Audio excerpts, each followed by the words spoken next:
박둥지의 세계의 눈 3화입니다. 옆에는 세계 정세를 오늘도 재밌게 설명해 주실 박둥지님이 나와 계십니다. 안녕하세요. 네, 안녕하세요. 네, 새해 복 많이 받으세요. 네, 새해 복 많이 받으세요. 예. 새해 첫 세계의 눈을 시작해 보도록 하겠습니다. 첫 번째 코너는 지구본 코너입니다. 그 세간에 의혹이 있거든요. 제가 정해놓고 하는 거 아니냐. 네. 예, 그런 비판을 제가 실제로 받아봤는데 네. 결국 그런 거 아니다. 예, 우연대로 그냥 나온 대로 하는 거다. 이 시청자분들께서 좀 알아주셨으면 좋겠습니다. 하면 됩니까? 하나 둘 셋 에잇. 여기는 콜롬비아입니까? 예, 콜롬비아가 나왔네요. 그러면은 콜롬비아를 찍으셨는데 예. 네, 콜롬비아에 대해서 뭘 알고 계십니까? 일단 콜롬비아는 남아메리카에 있는 국가이고요. 네. 인구는 대략 4,800만 명. 언어는 스페인어를 쓰고 이 국명이 콜롬비아잖아요. 네. 이 콜롬비아라는 국명 자체가 이 콜럼버스가 아메리카 대륙을 발견했다는 얘기를 하는데 거기서 따온 국명이죠. 콜롬비아. 콜롬비아가 콜럼버스 때문에 콜롬비아인 거예요? 맞습니다. 그런 사연이 있습니다. 그렇구나. 네. 뭐 예전 중남미에서 이 스페인이 점령하고 있었던 땅을 다시 원주민들하고 약간 좀 저항적인 그 백인 주민들이 있었어요.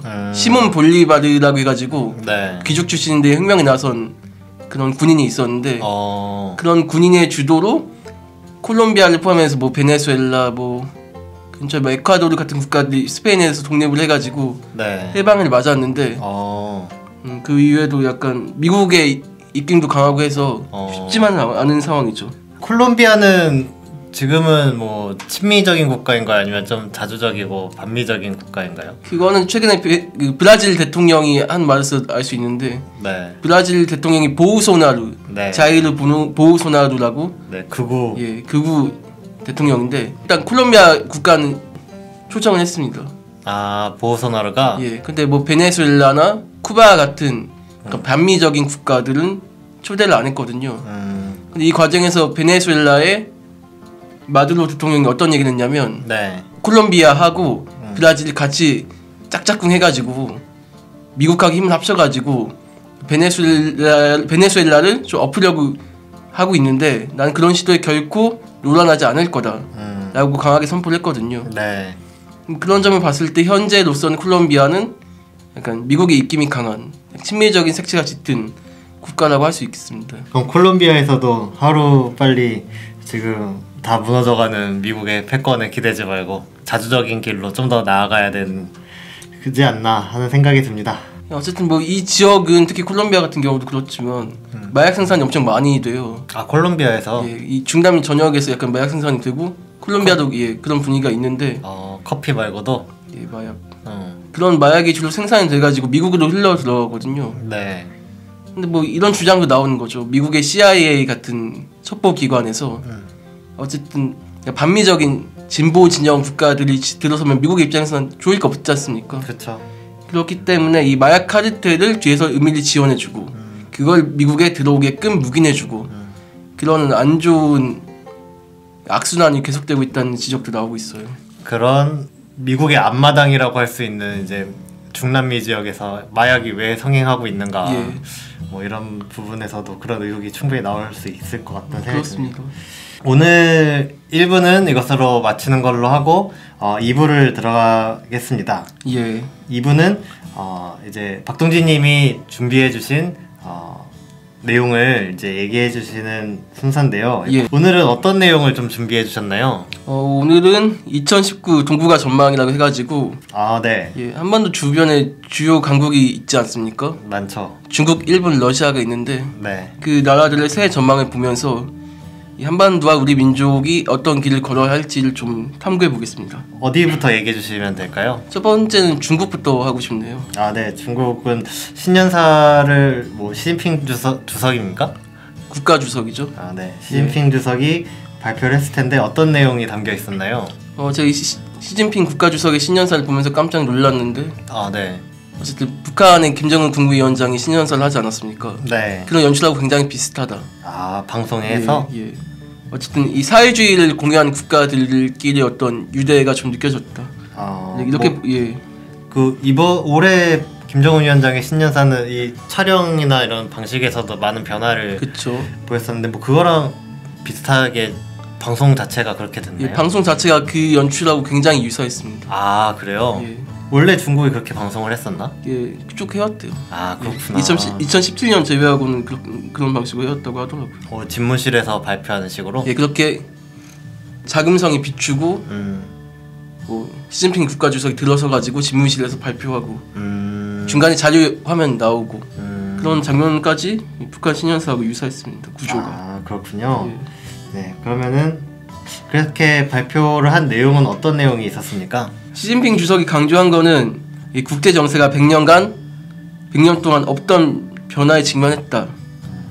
또 세계 평화에 도움이 되겠다. 또 1대1로를 함께 이렇게 개척해가지고 인류 운명 공동체를 구축하겠다.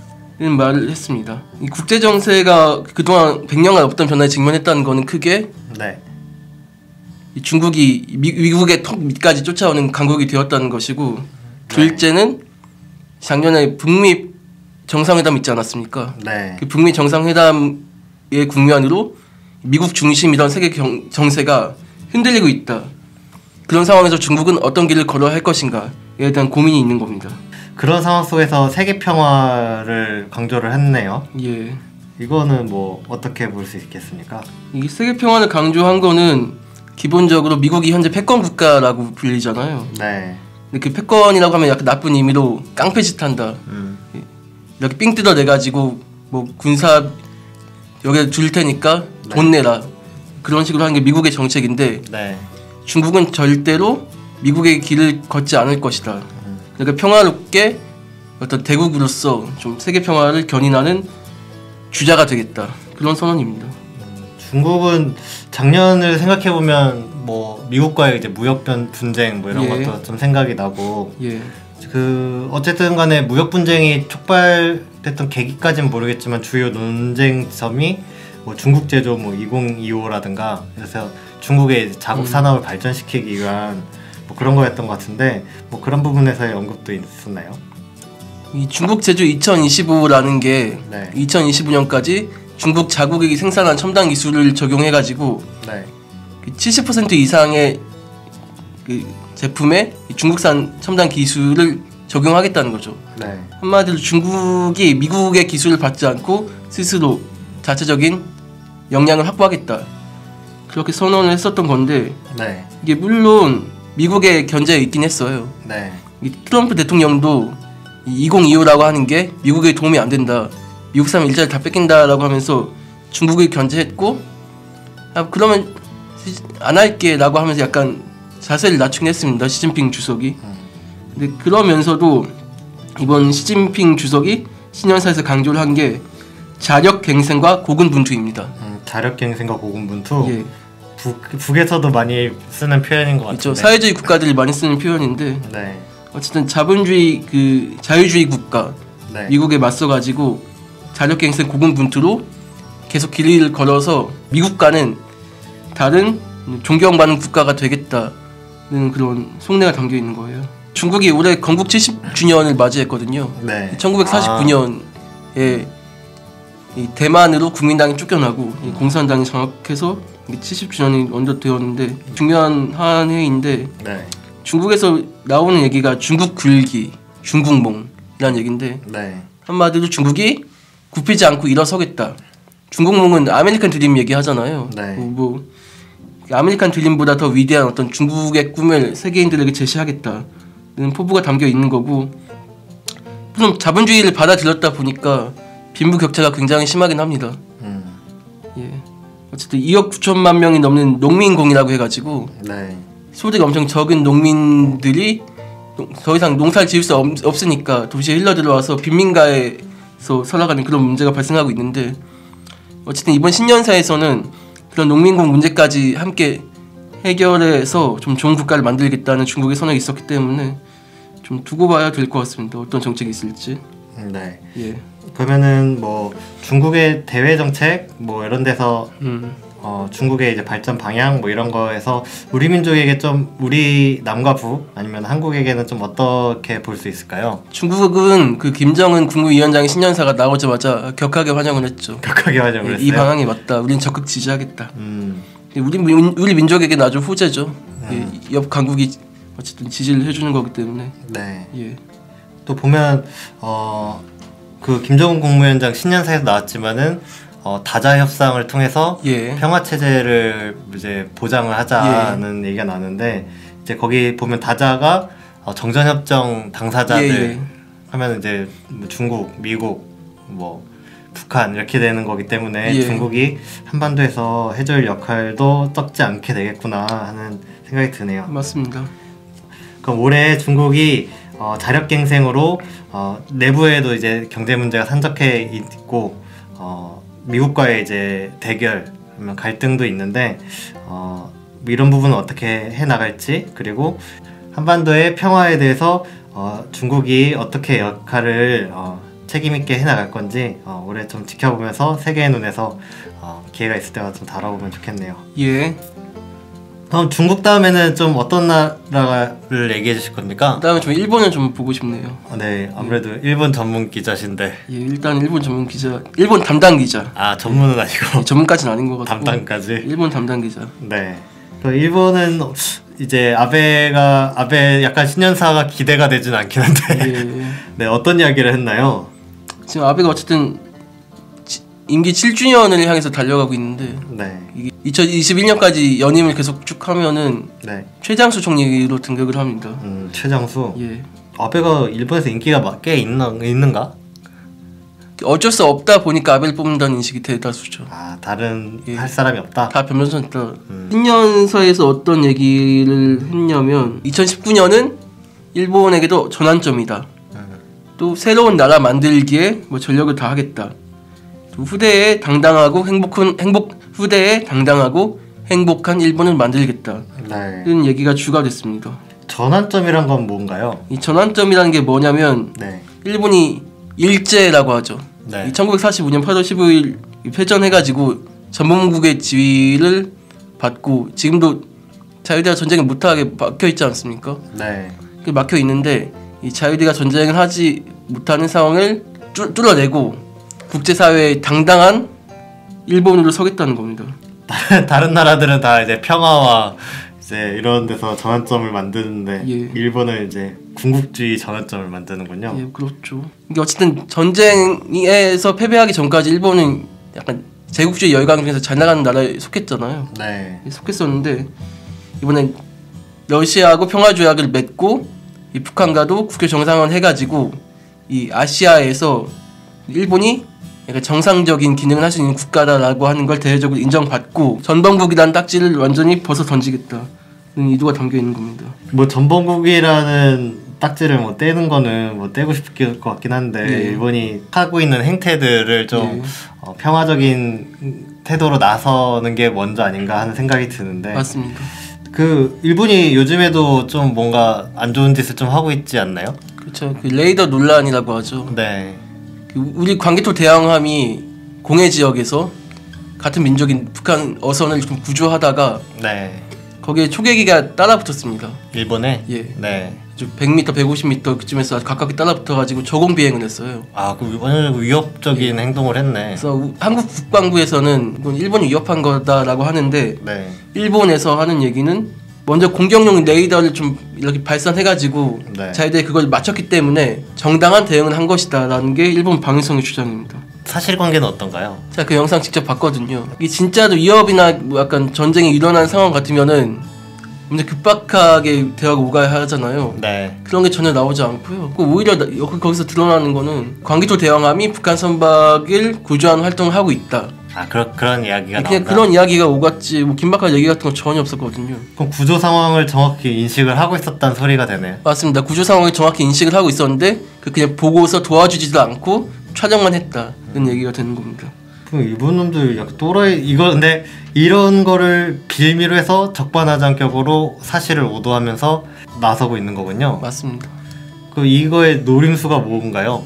이거의 노림수는 올해 아베가 추진하겠다고 한 게 평화헌법 개정이거든요. 네. 이게 어쨌든 예 국민의 지지를 얻어야 되는 거거든요. 네. 일본 국회에서 통과를 한다고 해도 국민투표라는 절차에서 과반수 이상의 지지표를 받아야 돼요. 그러면 헌법을 개정하는데. 예, 헌법 개정하는 거니까. 네. 그런데 지금은 50% 이상의 국민들이 반대하고 있단 말이에요. 네.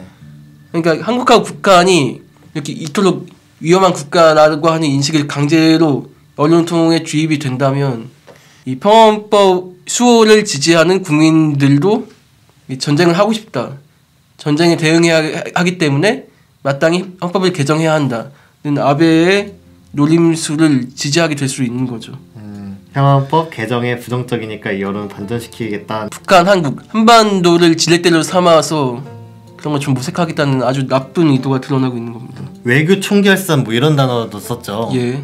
어쨌든 신년사를 보면 아베가 군국주의를 부활하는 듯한 행보를 올해 제대로 한번 해보겠다는 것 같은데 일본의 이런 야망이 지속되지 않도록 한국에서도 뭐 해야 되는 한국도 뭐 역할을 해야 될 게 있을 것 같고 북한도 같이 민족 공동 대응을 좀 해야죠. 네. 안 그래도 올해가 3.1운동 100주년이기도 하지 않습니까? 맞습니다. 네, 그래서 뭐 이런 계기들을 잘 살려서 남북이 힘을 합쳐서 일본에 대응을 해야겠다라는 생각이 듭니다. 맞습니다. 네, 그러면은 그 다음 나라로 넘어가면 될까요? 예, 그 다음은 중국하고 일본에서 주목하고 있는 네. 세계에서 가장 큰 국가 러시아입니다. 네, 러시아군요. 예. 푸틴 대통령은 뭐라고 했나요? 우리 러시아 국민은 한 팀이다. 네. 성공은 함께 할 때 이룰 수 있다. 라는 얘기를 주로 강조했습니다. 뭐 단결과 화합 뭐 이런 얘기인 것 같은데. 예, 이게 뭐 간단히 말하면 네. 한때 러시아가 소련이었잖아요. 네. 한때 초강대국으로서 미국하고 세계의 정세를 양분하는 그런 위치에 있었는데 네. 그런 지위를 같이 러시아 국민들하고 뭉쳐서 한다면 찾을 수 있을지도 모른다라고 하는 포부가 담겨 있는 거예요. 북강병에 대한 이제 의지는 뭐 세계 공통일 것 같은데 일단 푸틴 대통령이 어느 때는 뭐 총리도 하고 임기 제한이 걸려가지고 메드베데프라고 하는 사람이 대통령으로 선출되고 총리를 했던 거거든요. 네. 근데 그 기간을 거치고 다시 또 대통령을 또 당선돼서 하고 있는데 네. 그건 그만큼 러시아인들이 이 푸틴 대통령의 정책 방향에 대한 지지가 높다는 얘기거든요. 네, 그렇죠. 한때는 지지율이 80%가 넘기도 했어요. 푸틴 대통령에 대한. 이게 뭐 임기 초나 초선인 것도 아닌데 상당히 높은 편이에요. 계속 쭉 임기를 재선, 뭐 3선 해가지고 이어가고 있는데도 네. 쭉 이어가고 있었던 건데 네. 최근에 약간 암초 같은 게 나타났습니다. 암초? 예. 무엇인가요? 연금 수령인데 네. 이게 원래 연금이라고 하는 게 60세에 받는 건데 이거 네. 뭐 62세에 받게끔 네. 한다고 하니까 이거에 반발하는 국민 여론이 상당했던 겁니다. 좀 늦게 주겠다, 미안하다 그랬던 건데 네. 국민들은 동의를 못했던 거죠. 그래서 이건 어떻게 됐나요? 이거는 아직 현재 진행 중이고 어떤 식으로 진행될지 지켜봐야 될 것 같고 푸틴 대통령이 우리는 한 팀이라고 했다고 했잖아요. 네. 그 현재로서는 러시아의 재정 상황이 어려우니까 네. 같이 러시아 국민들이 함께 안고 가자. 그런 것도 담겨 있는 겁니다. 동의를 구하는 거기도 해요. 이제 연금 수령권으로 이제 논란이 있으니까 이거에 대한 극복을 같이 하자고 예. 호소를 한 것 같고 예. 또 어떤 이야기가 있습니까? 푸틴 대통령이 한 얘기는 그렇게 많지는 않아요. 네. 근데 그 작년 연말에 있었던 러시아의 행동들을 좀 볼 수 있는데 네. 일단 러시아의 대외적 입지가 2008년은 두드러지게 부각한 한 해였다라고 볼 수 있고요. 네. 우선 중국하고 러시아와의 지위가 네. 거의 군사 동맹급으로 격상을 했습니다.